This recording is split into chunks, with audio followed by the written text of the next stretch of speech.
तो वहीं उत्तर प्रदेश के मुख्यमंत्री केशव प्रसाद मौर्य की बात करेंगे, जिन्होंने समाजवादी पार्टी के प्रमुख अखिलेश यादव पर निशाना साधा है। साथ ही अखिलेश यादव पर महागठबंधन की तर्ज पर पीडीए बनाने का मतलब समझाया।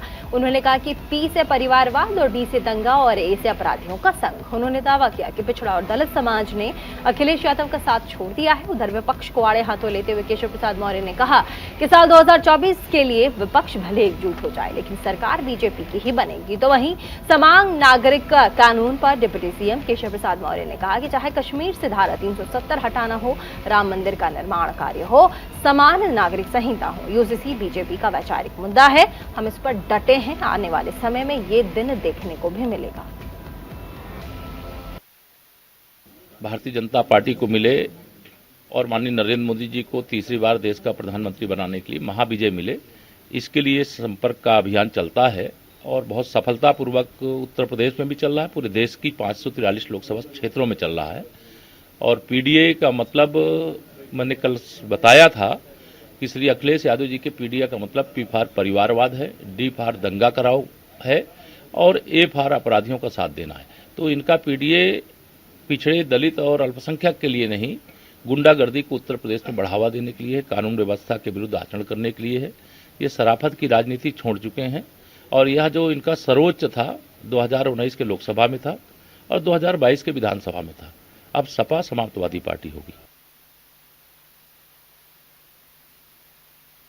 नहीं, सारे लोग एकत्र हो जाएं और जो बचे हों वो भी एकत्र हो जाएं, लेकिन खिलेगा कमल और तीसरी बार प्रधानमंत्री बनेंगे माननीय नरेंद्र मोदी जी।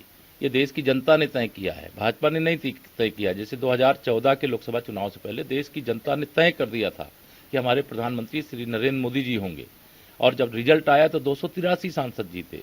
2019 का लोकसभा चुनाव हुआ, ये सारे लगभग एक हो गए थे और सबके एक होने के बाद भी हम 303 विधायक केवल कमल के फूल पर जीते। फिर माननीय नरेंद्र मोदी जी प्रधानमंत्री हुए और ये तीसरी बार फिर रोकने की कोशिश कर रहे हैं, लेकिन जनता इनको रोक देगी कि जो देश के नए संसद भवन के उद्घाटन समारोह में नहीं आए, वह उस संसद के भवन के अंदर जो सांसद बनकर के बैठने का अधिकार है उन्होंने उसी दिन अपना गंवा दिया था। इसे जनता की नज़र में जो विपक्ष है मुद्दा विहीन है, नेता विहीन है, कोई विजन नहीं है, कोई गरीब किसान मजदूर का मुद्दा नहीं, नौजवान का मुद्दा नहीं है, देश की सीमाओं की सुरक्षा का मुद्दा नहीं, देश की प्रतिष्ठा बढ़ाने का मुद्दा नहीं, देश की अर्थव्यवस्था मजबूती। देखिए, भारतीय जनता पार्टी की ये वैचारिक मुद्दा है।